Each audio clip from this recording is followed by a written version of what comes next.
라는 그런 생각이 들어졌습니다. 우리 옆에 분들에게 인사 한번 나누십시다. 하나님은 당신을 사랑하십니다. 감사합니다. 오늘은 어린이 주일인데 제가 어린이 주일에 대해서 설교를 하지 아니하고 계속 주일마다 봐오던 마가복음에 대해서 지난주 했던 본문에 바로 이어서 제가 본문을 보았습니다. 근데 지금 어린이 주일을 생각하면서 제가 오늘 가만히 아침에 생각을 한번 해보았습니다. 조금 전에도 나오는데 우리 하림이가 TV를 틀어놓고 보고 있는 것이 갑자기 이렇게 좀 밉다는 딸이지만 생각이 들어서 그 TV에 전지현이가 나와요.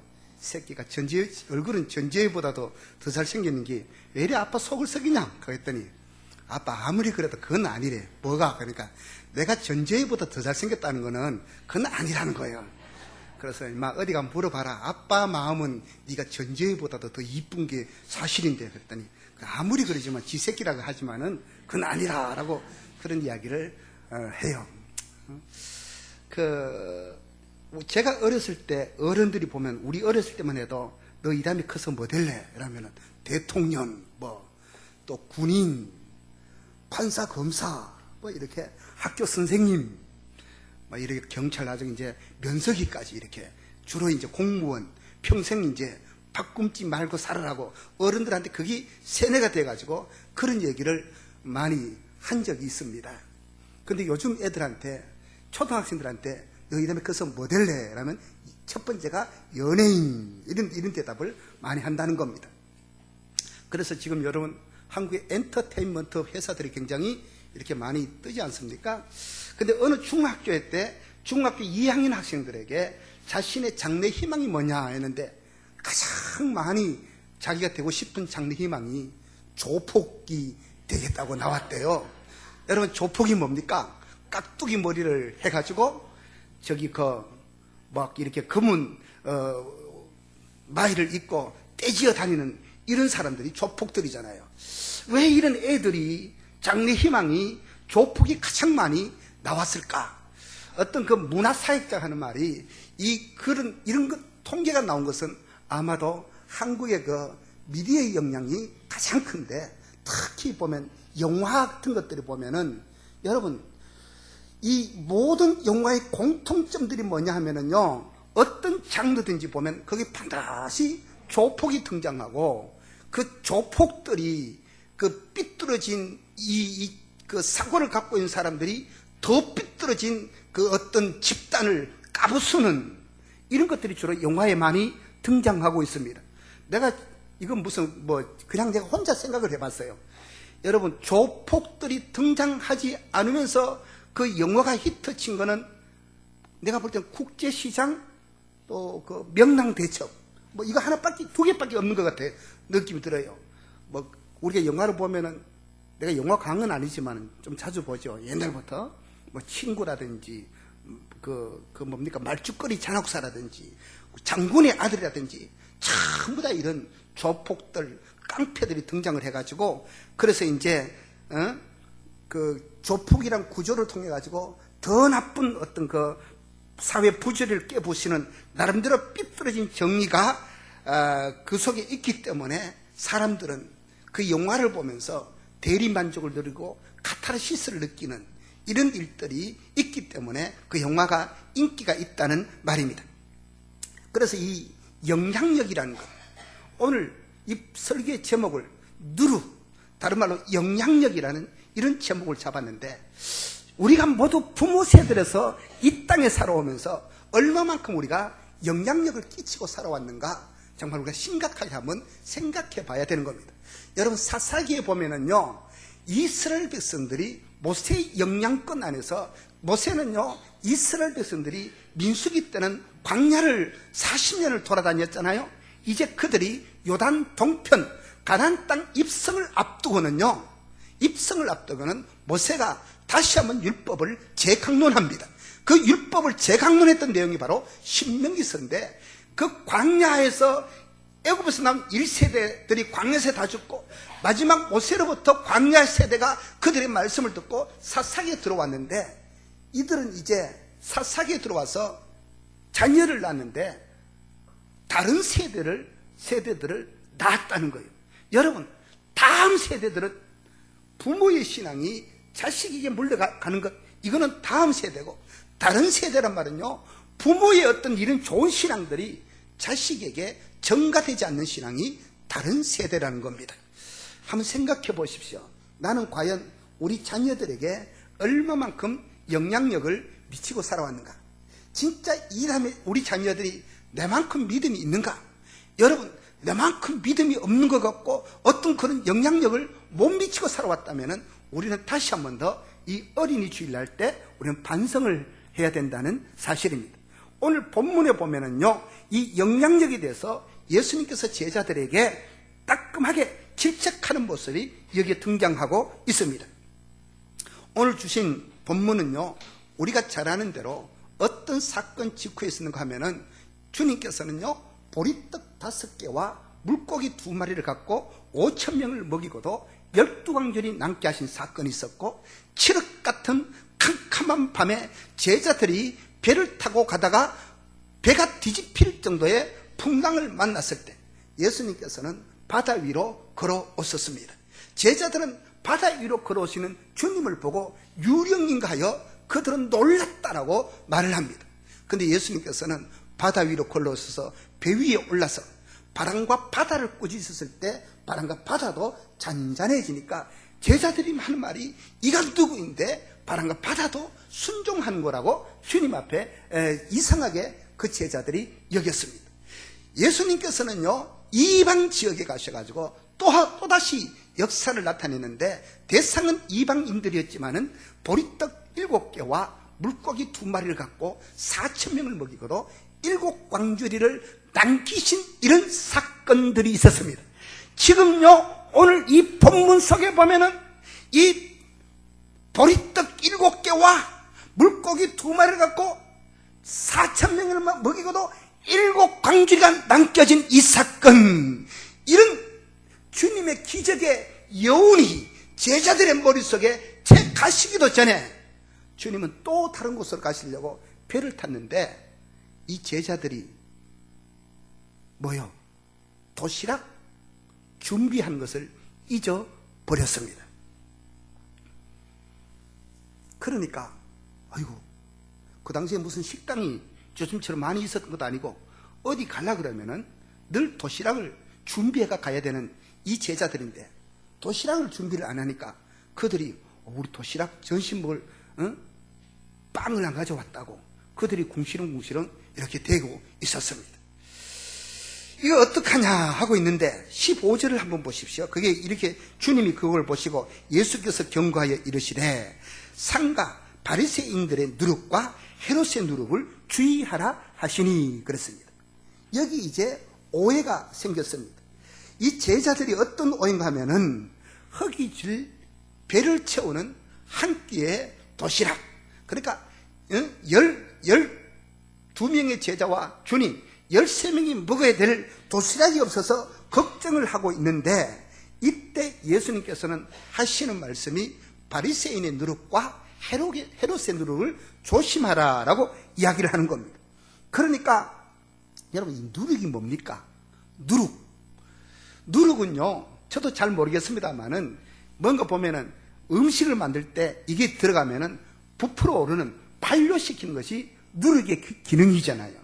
일종의 그 소다 기능이 있는데, 제가 어렸을 때 초원에서 자랄 때는 무슨 뭐 요즘처럼 맛있는 간식이 있는 것도 아니고 그 당시에는 아무것도 없어요. 밥 3끼 먹는 거 외에는 별로 없는 것 같아.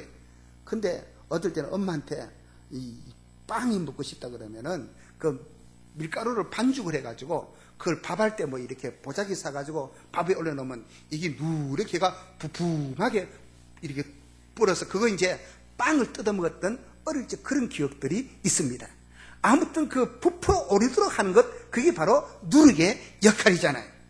여러분, 그래서 누룩의 역할이 뭐냐? 이건 누룩은요, 상징성이 있는데 식품을 얘기하는 것이 아니라 여기서 예수님께서 너희들이 바리새인의 누룩과 헤롯의 누룩을 조심하란 말은 그들의 영양, 그들의 상징성을 이야기하는 겁니다. 성경에서 영향력을 이야기할 때 2가지 비유가 있어요.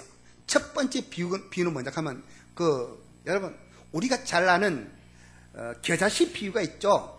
시중에 가장 작은 씨라고 할 수 있는 이 겨자씨가 이 한 알이 땅에 떨어져 가지고 이게 이제 여기 심어지면은 이게 이제 커지기 시작하는 겁니다. 겨자씨가 커가지고 나무가 되어가지고 새들이 거기 와서 깃들인다. 천국은 마치 겨자씨와 같을 때 그 겨자씨의 영향력을 이야기할 때 그걸 이야기합니다. 또 다른 것은요, 천국은 마치 가루 서말 속에 갖다 분 누룩과 같으니, 그것도 영향력을 이야기할 때 그렇게 말을 했습니다. 아무튼 오늘 이 예수님의 제자들이 16절을 한번 보십시오. 자기네들이 이제 빵을 안 갖고 오니까 선생님도 같이 걱정해 주는구나. 그런데 누룩을 조심하라고 하는 거 보니까 이게 잘못 알아들었습니다. 그래서 그것이 16절에 보면 제자들이 서로 수근거리기를 이는 우리에게 떡이 없음이로다 하거늘 그랬습니다. 이래서 주님은 제자들을 왜 깨닫지 못하느냐?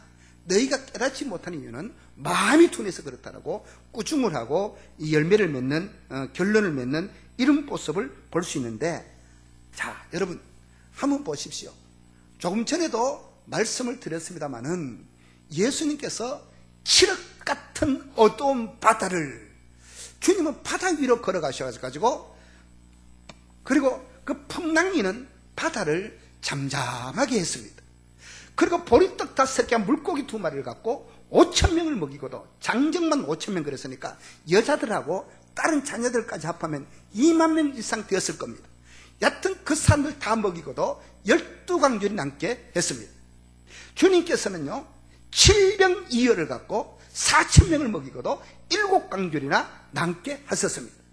이런 주님, 이런 역사를 생생하게 보았던 제자들이 지금 12명 먹을 그 전심 식사 없다고 그들은 걱정하고 있는 이 모습, 이게 제자들만의 신앙의 문제가 아니라 오늘 어쩌면은요 이 시대를 살아가는 우리의 삶의 괴리가 바로 이렇다는 겁니다.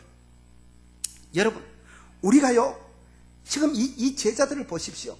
그렇게 기적을 행했던 기적의 주인공인 예수님이 같이 있는데도 오늘 당장 먹을 거리 준비 안 해왔다고 걱정하는 이 제자들의 모습, 우리도 말씀을 들을 때는 이루어질 것 같고 은혜도 받고 아멘 하고 돌아갑니다. 그런데 그 어떤 절망, 그 어떤 두려움, 그 어떤 공포, 내 삶의 저 밑바닥에 있는 어떤 내게 부딪히는 현실 앞에서 이 현실에 부딪혀 버려보면은 들었던 말씀은 온데간데 없이 내 생각에 그게 쏙 빨려 들어가가지고 어떡하나 걱정하고 있는 우리의 모습이라면은 이 성경에 나타나는 제자들의 모습이나 우리의 모습이나 전혀 다를 바가 없다는 말이에요, 여러분.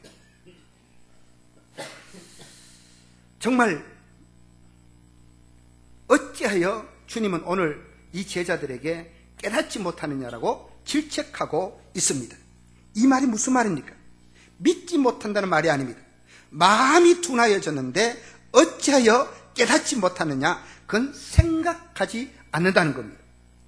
이 제자들은요 잊어버릴 것은 생각하고 생각해야 될 것은 잊어버리는 지금 이런 위치에 있다는 겁니다.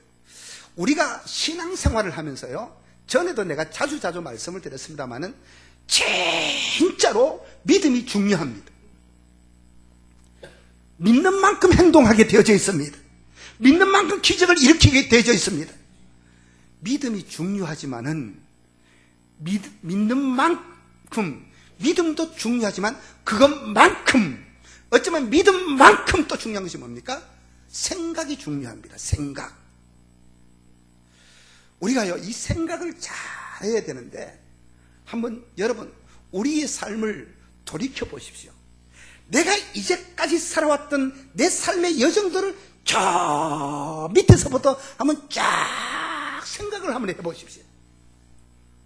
내 힘으로 살아왔는 것 같고 내 능력으로 살아왔는 것 같고 내가 잘나서 살아왔는 것 같고 그렇게 왔는 것 같지만은 내 삶의 여정을 쭉 이렇게 생각해 보면은 그 가운데 힘들었을 때도 거기도 주님이 있었고 모든 것들이 다 주님의 은혜였다는 것을 알 수가 있는 겁니다. 이런 것들이 어디서 나오는가? 생각에서 나온다는 겁니다. 우리가 감사하다 영어로 thank란 말은, 땡큐란 말은요, 생각하다 싱크란 말에서 그 말이 나왔어요. 우리가 생각을 안 하니까 감사도 안 나오고, 생각을 안 하니까 주님의 은혜도 모르고, 생각을 안 하니까 이름 잊어버린다는 거예요. 생각해보면 생각할수록 주님의 은혜가 감사하고, 생각하면 생각할수록 하나님이 감사하고. 그래서 우리는요, 믿음 중요합니다. 첫 번째가 믿음입니다. 그럼 믿음만큼 우리는 잘 생각해보는 훈련도 필요하다는 사실입니다. 여러분, 한번 생각 한번 해보십시오. 우리가 생각해보라는 단어가 성경에 나와 있어요. 예를 들어서 공중에 나는 새를 보라. 심지도 않고 거두지도 않고 창기에 모아들이지도 않아야 돼. 너희 천부께서 다 기르시나니 너희들은 이것들보다 더 중요하지 않느냐라고 마태복음에 그렇게 말씀하셨어요. 들에 피는 백합화를 생각하여 보라. 실도 만들지 아니고 짝도 짜지도 아니하였느라. 그러나 내가 너에게 말하노니 솔로몬의 모든 영광보다도 더 이쁘지 아니하냐고 성경 그렇게 말을 합니다. 이 꽃들이 농사도 짓지 아니고 수고도 하지 않고 길쌈도 하지 않지만 천부인 아버지께서 그들을 기르시고 먹이지 않느냐. 무심히 날아가는 그 미물 같은 새 한 마리도 하늘 아버지께서 기르지 않느냐. 그 다음에 성경이 그것을 끝나는 겁니까? 아니에요. 하물며 너희일까 보냐. 이건 뭐라는 거예요? 하늘에 나는 새를 한번 보라는 겁니다. 하늘에 나는 새를 보라. 여러분, 새를 보라는 그냥 보라는 말이겠어요? 하늘에 나는 새를 보라. 그러면 새 깃털에 뭘 봐? 이 쓰여져 있을까요? 하늘에 나는 새를 보라. 이 말은 뭐냐? 생각해 보라 이 말이잖아요. 들에 핀 저 백합화를 보라. 그냥 꽃이 그냥 보는 겁니까? 저 백합화가 어떻게 핀지 생각해 보라는 겁니다. 생각해 볼 때요, 하나님이 얼마나 거기 세심한 배려가 있습니까? 제가 저 아침에 관악산에 올라가면서 철쭉꽃들이 너무 좋아요. 그러니까 그 꽃을 몇 개를 찍어가지고 우리 목사님들 밴드에다가 제가 그 글을 쭉 장문을 올렸습니다. 내보고 전부 시인이라 그래요. 나는 처음으로 이렇게 쭉 길게 올렸는데, 여러분 가만히 생각해 보면은 꽃들이 내게 말을 하는 것 같고, 꽃들이 내게 웃는 것 같고, 여러분 우리가요 아침마다 새로워서 하나님의 자비와 긍휼이 무궁하신 하나님, 정말 그 하나님은요 오늘 또 우리에게 생각 좀 해보라고 말씀하는 겁니다.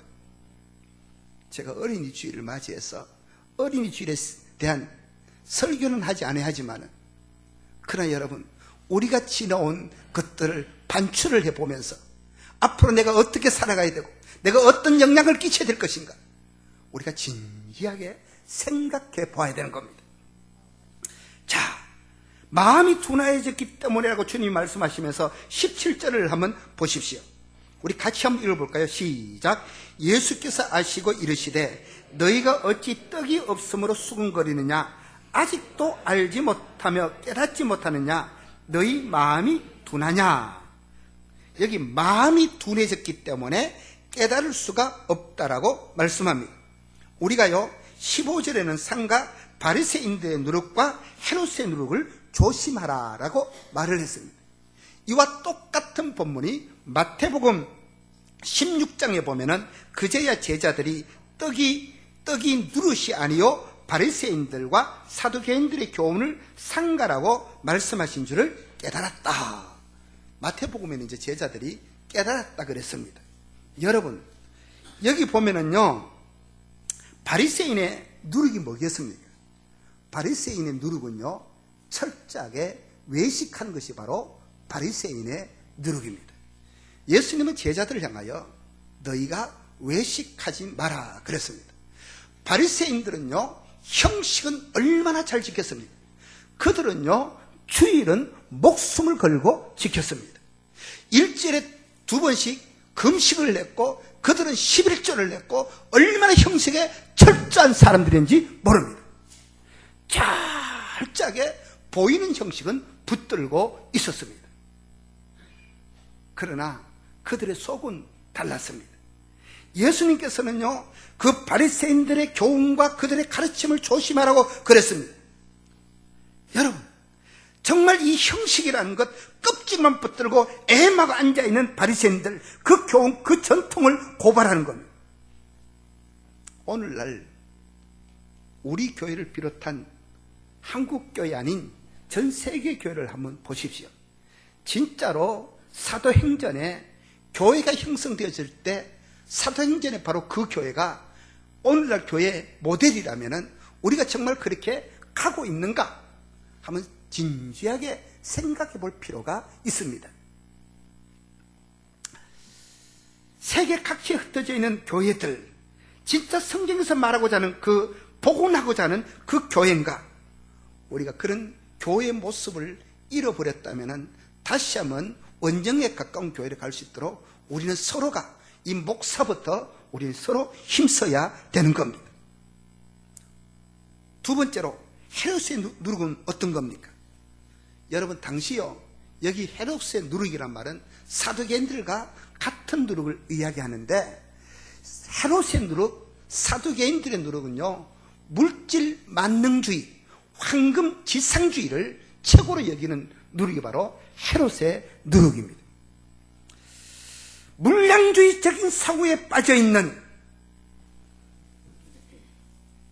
사람의 인권보다도요, 물량주의에 빠져있는 이런 것들, 사람의 생명의 존엄의 가치를 물질로 평가하려고 이런 것들, 전부 다 이런 것들이 헤롯의 누룩입니다. 제가 어떤 잡지에 보니까 할아버지가 의사고 손자가 의사입니다.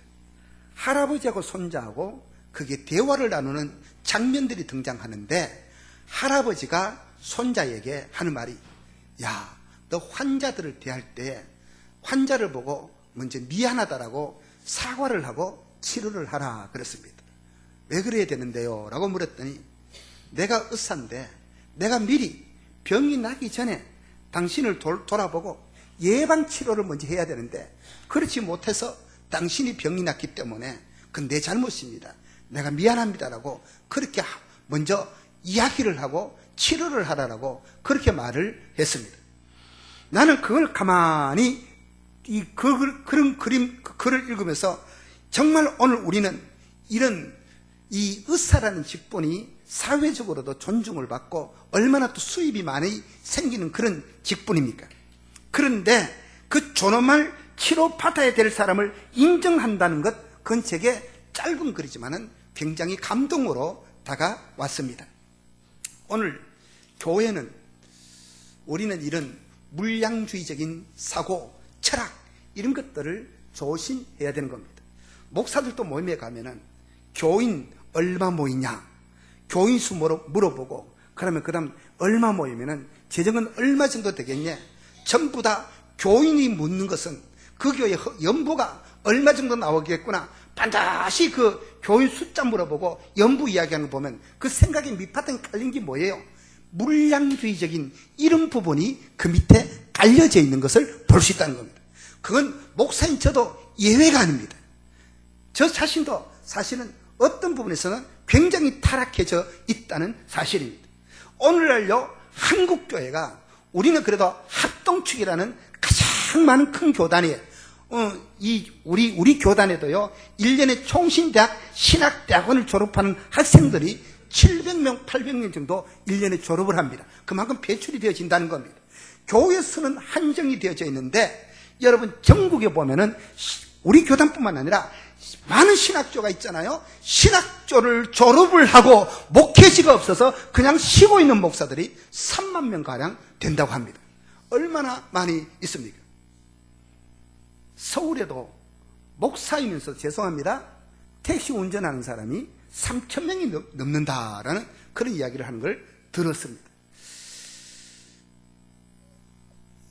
그러면서 또 이렇게 보면은 이제 개척을 또 하고, 개척을 하다가 또 이렇게 보면 또 다른 데로 옮길 수도 있는데, 그러면은 내가 개척하던 장소를 다른 사람한테 이렇게, 참 이런 말은 교회를 이제 돈을 받고 일종의 매매지요. 흥정을 하는데 어떻게 흥정하느냐? 우리 교회 교인들이 몇 명 있다, 20명 있다, 30명 있다. 교인들의 머리 숫자를 생각해가지고 그걸 돈을 쳐서 받는다는 겁니다. 이 밝혀지지는 않지만 그 교회 교인들이 내가 팔려간다는 그런 느낌 들지 않겠어요, 여러분? 여기 보면은 참 오늘날 보면 이런 것들, 물량주의, 이런 부분들이 우리를 비참하게 만든다는 사실입니다. 우리가 사도행전 3장에 보면은요, 베드로와 요한이 성전에 올라가면서 성전 미문에 나면서부터 안진병이 된 사람을 만났습니다. 그때 베드로가 선포했던 내용이 뭐였습니까?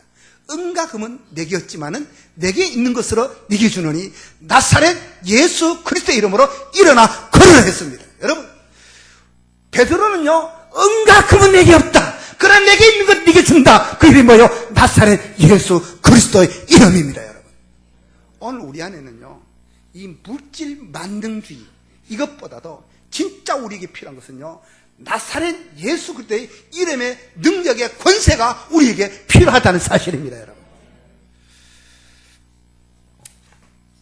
이것이야말로 오늘 이 병든 사회, 병든 교회를 고칠 수 있는 유일한 것이 바로 예수 그리스도 십자가에 피 묻은 십자가의 정신이 교회를 세울 수가 있습니다.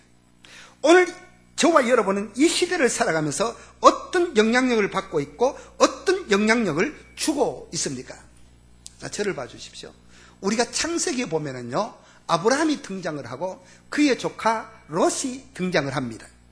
아브라함과 롯이 등장을 하는데, 여러분, 어느 날 아브라함도 이제 짐승의 가축의 수가 많아졌고 롯도 가축의 수가 많아졌습니다. 아침마다 아브라함의 종과 롯의 종들이 그것 때문에 서로 좋은 풀밭 차지하겠다고 고성을 내고 싸우기 시작합니다. 아브라함이 그 현장을 볼 때마다 민망한 생각이 들었습니다. 어느 날 조카 롯을 불러놓고 말을 합니다. 여보 조카, 우리가 이렇게 같이 있기에는 너무 버거워. 이제는 우리가 따로 갈라서자라고 이야기합니다. 그러면서 조카에게 네가 동쪽을 택하면 나는 서쪽을 택하겠고, 네가 또 서쪽을 택하면 내가 동쪽을 택할 거니까 자네가 먼저 좋은 땅을 택해라 그랬습니다. 그래서 롯이 좋은 땅을 택한다고 쭉 소알 땅을 택했는데, 그 소알 땅을 성경 기자가 표현하기를 여호와의 동산 같고 물이 넉넉하고 애굽 땅 같았더라 라고 그렇게 표현을 해놨습니다. 롯은요, 그 소알 땅, 소돔성 있는 소알 땅을 택해가지고 그리로 들어갔습니다. 그런데 소돔 땅을 택하여 간 롯은 개인적으로는 성공했습니다. 롯이요, 성 문 앞에 앉았다라는 것은요, 고대 시대 성 문 앞에 앉았다는 것은요, 첫 번째는 재판하는 사람들이 성 문 앞에 앉았습니다. 두 번째는요, 그 마을의 유지들만이 성 문 앞에 앉을 수 있었습니다.